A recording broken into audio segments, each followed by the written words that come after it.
Hello, my dears. Welcome to the Spicy Stories channel. Here you will find several spicy stories, mainly those about cheating wife stories. I want to share with you a story that happened to me. Stay until the end of the video because you will learn everything about my story that I had never told before. But I plucked up the courage. I'm sure you will be surprised. And I also want to extend an invitation to you at the end. I'm already happy to see you here. So let's go. My name is Sarah Mitchell, and I have been married to Michael for almost 10 years. We live in a quiet town in Texas called Cedarville. I always believed that our relationship was strong, based on complicity and love. However, nothing could have prepared me for what was to come. When I married Michael, his younger brother Daniel was finishing college out of state. He was just a presence in photos and funny stories that Michael told. But when Daniel returned to Cedarville to open his own business, everything changed. The first time I met him in person was at a dinner party at our house. Daniel had an easy smile, an unassuming confidence that contrasted with Michael's more serious personality. His playfulness and piercing gaze made me uncomfortably aware of him. I tried to ignore the instant connection, but as the weeks passed, our paths kept crossing. Michael traveled a lot for work, and Daniel would always stop by to help with something around the house or just to chat. Little by little, we became friends. And it was one rainy day, while we were sharing coffee on the porch, that it happened. The lingering gaze, the silence charged with meaning. I tried to pull away, but when Daniel brushed his fingers against mine, I felt a chill down my spine that I hadn't felt in years. For the next few days, I fought the growing desire, but all it took was a family party to break down my defenses. After Michael went to bed, Daniel and I sat talking in the kitchen. The tension was undeniable. He moved closer, hesitantly, and when our lips finally touched, I knew I had crossed a line of no return. Our encounters became frequent. Little stolen moments, surreptitious touches, secret rendezvous at a motel outside of town. I knew it was wrong, but being with Daniel made me feel alive in a way I hadn't felt in years. But secrets don't stay hidden forever.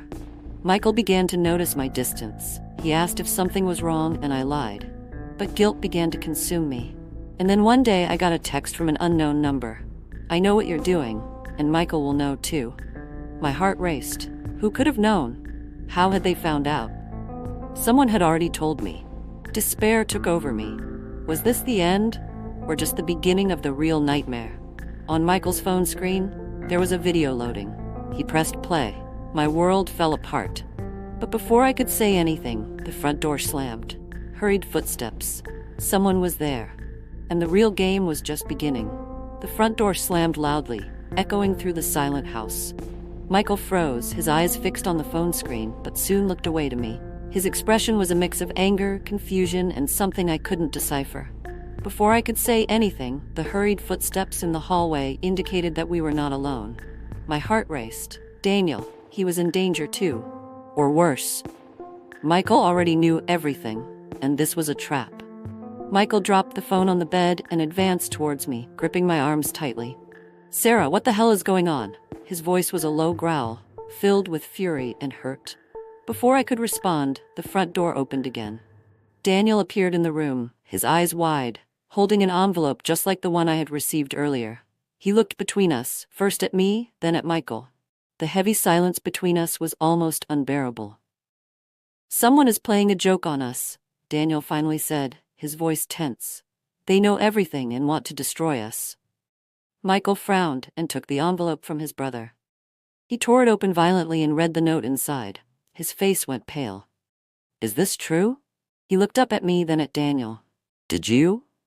Shame and dread consumed me. I wanted to deny it, I wanted to lie, but there was no way out.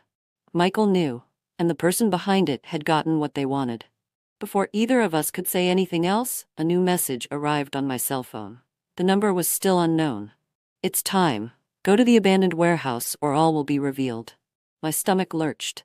The abandoned warehouse was on the outskirts of town, near the trail where Daniel and I used to hang out.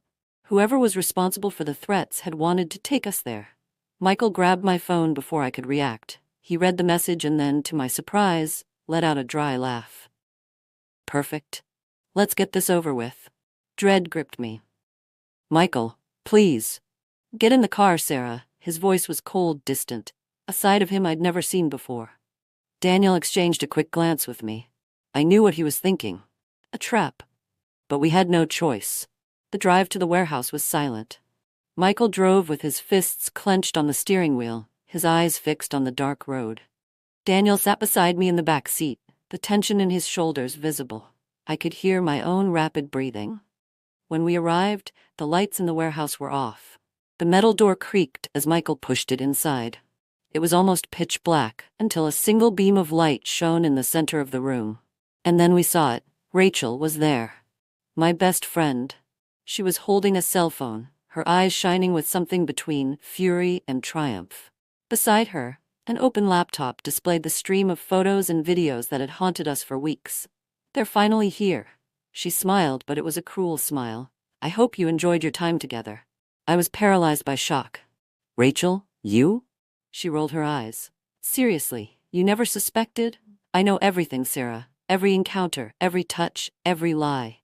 Her gaze shifted to Michael. What about you? How does it feel to be deceived by your own brother? Michael didn't answer. Her face was grim, her jaw clenched. Daniel took a step forward. Why did you do this, Rachel? She laughed, but without humor. Because I'm tired of being the shadow of the perfect Sarah, the devoted wife, the trusted friend, and in the end, a traitor. Her gaze met mine, full of contempt. Michael deserves to know the truth, and I made sure he found out the hard way. The silence that followed was suffocating. Then Michael finally spoke. It's over. His voice was low, but filled with a frightening firmness. He looked at Rachel, then back at me. You all disgust me. My chest tightened. Michael, I don't want to hear it. He took the ring off his finger and threw it on the floor. We're done, Sarah. Daniel tried to intervene. Michael, listen to me. But Michael just stared at him. You'll never be my brother again. The pain in her eyes was worse than any punishment I could imagine. Rachel smiled, satisfied with the damage she had caused, but before she could say anything else, Michael turned and left the warehouse without looking back. I wanted to run after him, beg for forgiveness, but my legs were stuck to the ground. I knew there was no going back. Daniel closed his eyes, defeated. And Rachel? She simply turned and left, satisfied with her revenge. It was just me and Daniel, surrounded by the wreckage of our choice, and in the end, the real game was over. I'm glad you made it this far. My story doesn't end here, so I want to invite you to subscribe to the channel if you haven't already to receive all of our videos and the continuation of my story. Like, share, and leave in the comments what you thought of this part of my story. I promise I'll read and like your comment. I want to talk to you. I'll stop here and see you in the next video. Okay? See you then.